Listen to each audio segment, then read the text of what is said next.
আসসালামু আলাইকুম ভাই, কি অবস্থা? ওয়ালাইকুম আসসালাম রাহমাতুল্লাহি ওয়া বারাকাতুহু। কেমন আছেন মির্জা ভাই? আমরা খুঁজতে খুঁজতে চলে এলাম।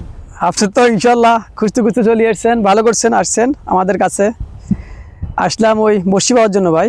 এখন ভাই আমি তো সাগরের মাছ অনেক পছন্দ করি, আইলাম আপনাদের এখানে সাগরের মাছ। ইনশাআল্লাহ আশা করি থাকেন, ইনশাআল্লাহ আমাদের সাথে থাকেন, ইনশাআল্লাহ আশা করি মাছ ধরা দিচ্ছে। দুইটা পাইছি ছোট, তবে ইনশাআল্লাহ আরো ধরা দিবে আশা করি। তো এই মাছগুলো দাওয়াত রইলো আপনার আজকে দাওয়াত রইলো, মাছগুলো ধরবো। নোয়াখালীর একটা কথা মনে হয়, উনি আসছে মেহমান মানুষ, আমার ব্যয় তাও আবার পিছনের সাইড দেওয়া যায়, সামনের সাইডে দেওয়া যায়। হ্যাঁ ব্যয় একটু ধর, এদিকে ফিরেন।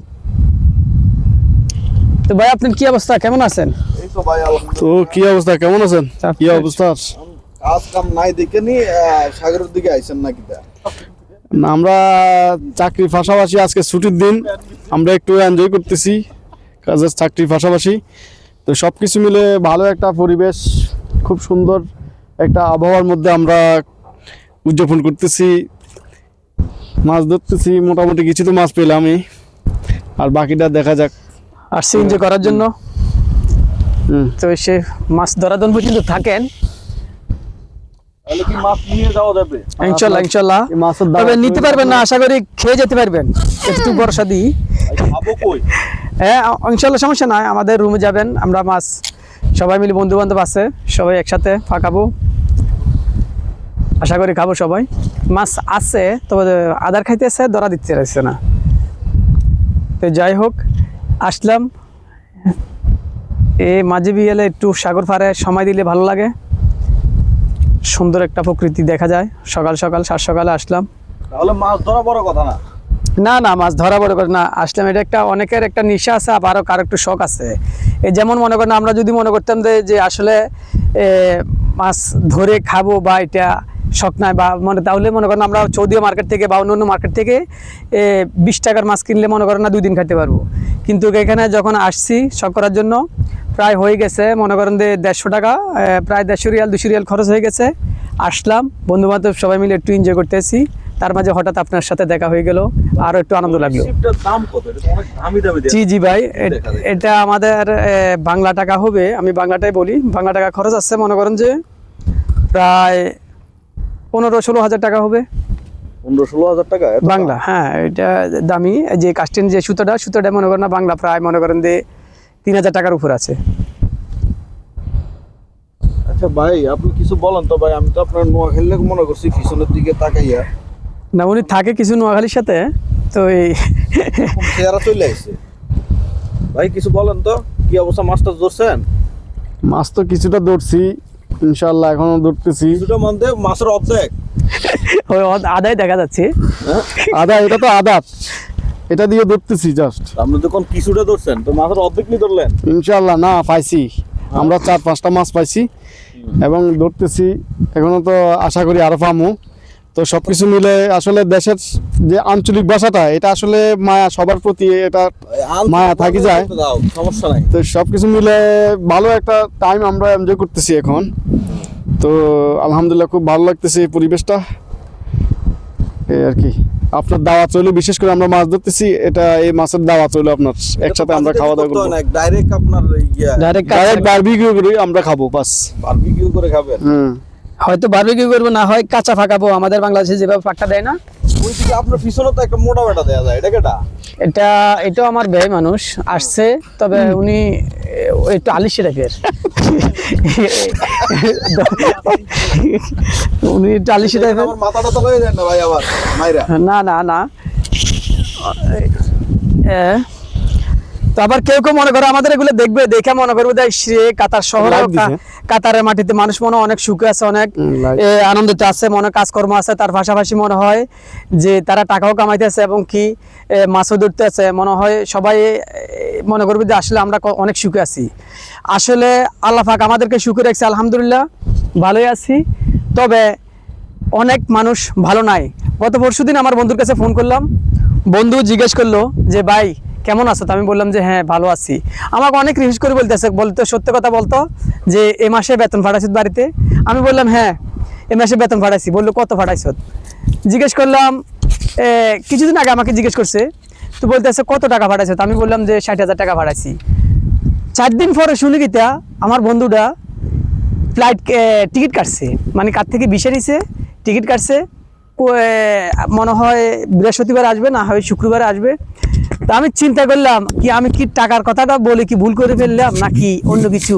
আমি তারে জিজ্ঞেস করলাম যে আসলে আমাকে এই কথাটা জিজ্ঞেস করি, আবার হঠাৎ করে দেখলাম যে তুই একটু রাগ হয়ে গেলে ফোনটা সাথে সাথে কেটে দিলি।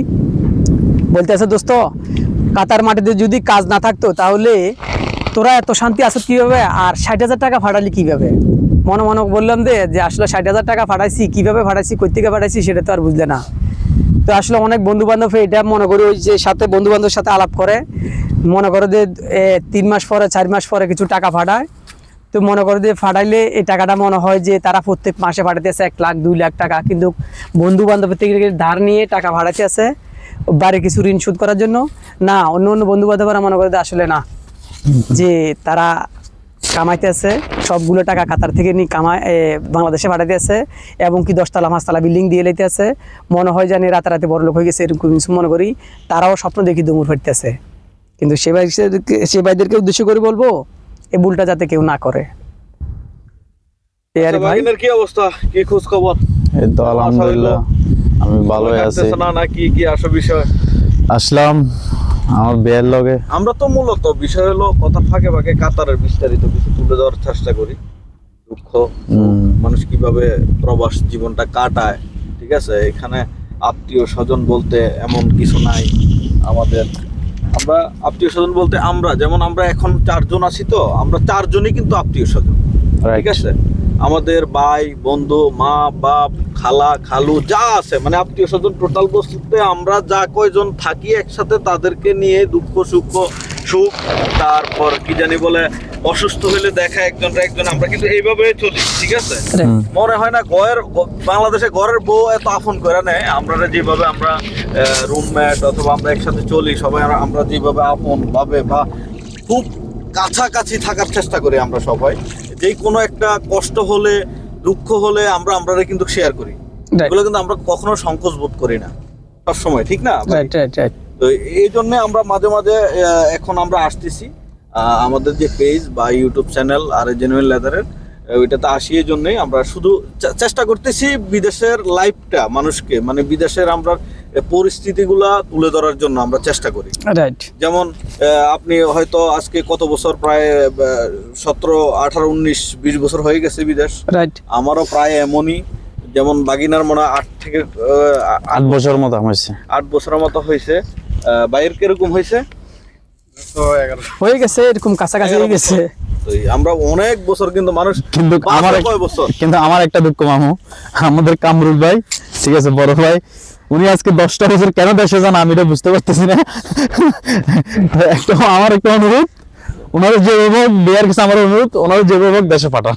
আসলে উনি বিয়ে সাথে ব্যবসা করতে হবে কিনা সমস্যা না। আমরা ভিউয়ার্স যারা আছে তারা যদি কোনো কেউ পছন্দ করে আমরা কামরুল ভাইয়ের সমস্যা নাই। ভাই আপনি লজ্জা পাইলে মেয়েদের মতো কিভাবে হবে?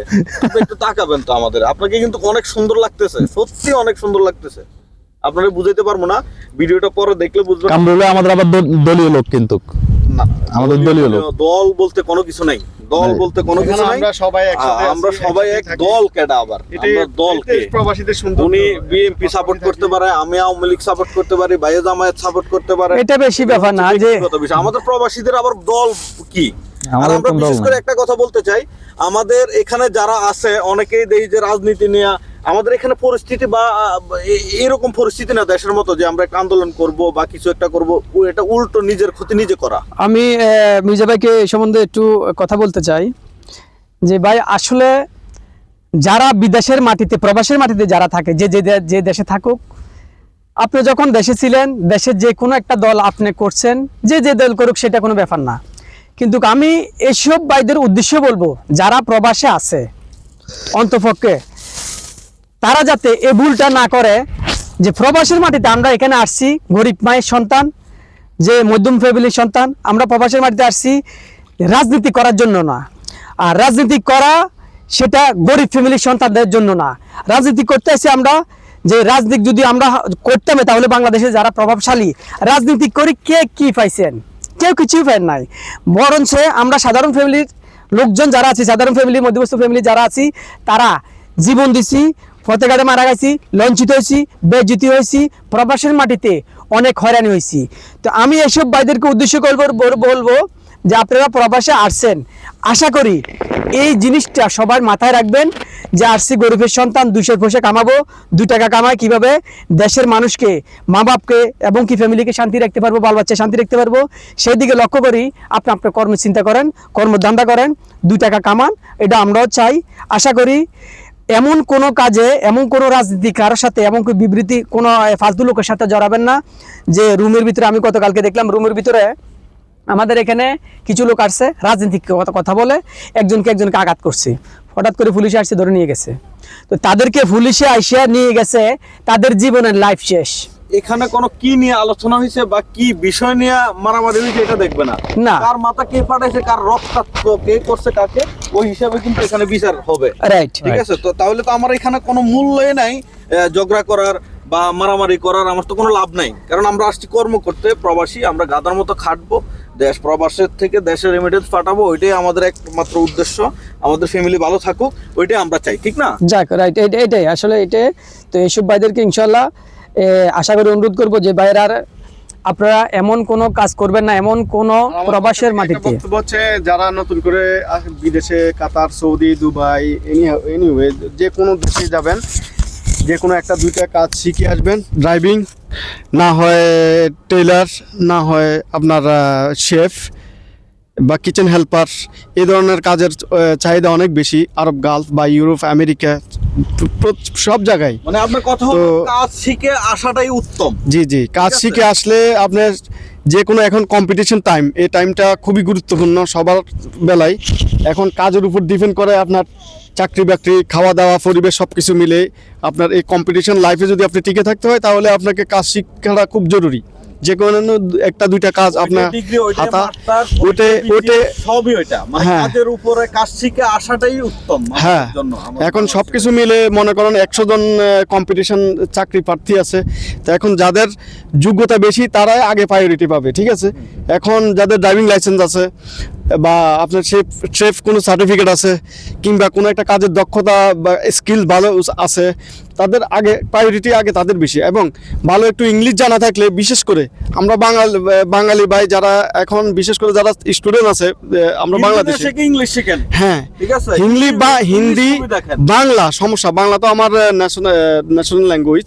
তো সব কিছু মিলে আপনি ইংলিশটা খুব গুরুত্ব দিবেন। আপনার স্যালারি যদি হয় মনে করেন এভারেজ 60 থেকে 70 হাজার টাকা, যদি আপনি ভাষা জানেন, ইংলিশ ভালো একটা ভাষা, ভালো একটা ইংলিশ আপনি দেখাইতে পারেন, ইংলিশে ভালো একটা স্কিল, ভালোভাবে কথা বলতে পারেন, তাহলে আপনি হোটেল জব, যে কোনো ইয়েতে, আপনার হসপিটালিটি সেক্টরে বা কাতার এয়ারলাইন্স বা বিভিন্ন এয়ারলাইন্সের যে কেবিন ক্রু বা ভালো একটা যে কোনো এডুকেশন সেক্টরে, হ্যাঁ, কোম্পানিতে বা টাইপিং, বিশেষ করে আবার একটা কাজ শিখে নিতে পারেন যে টাইপিং, MS ওয়ার্ড বা এক্সেল, যে কম্পিউটার যে কাজগুলো, এগুলো অনেক চাহিদা। তো সব কিছু মিলে আমার পরিশেষে কথা হচ্ছে যে স্টুডেন্ট হোক, যারাই বিদেশে আসতে চাচ্ছেন, তাদের ক্ষেত্রে আমার একটাই কথা, তারা স্কিল নিয়ে আসেন, ঠিক আছে। ভাষা, বিশেষ করে যে কোনো ড্রাইভিং চাকরি হোক, শেফ হোক, যে কোনোই কাজের চাহিদা এখানে আছে, তবে স্কিল থাকা লাগবে। এবং ইংরেজি ভাষাটার উপর গুরুত্ব দিবেন, ইংলিশ শিখেন, ইংলিশ শেখার চেষ্টা করেন। এই আরবি তো আর দেশে থেকে শেখা সম্ভব না, আরবি আপনি এখানে যে কোনো মানুষে আরবি এখানে আসার সুযোগ খুব ভালোভাবে, একটা আরবি শেখার সুযোগ আছে।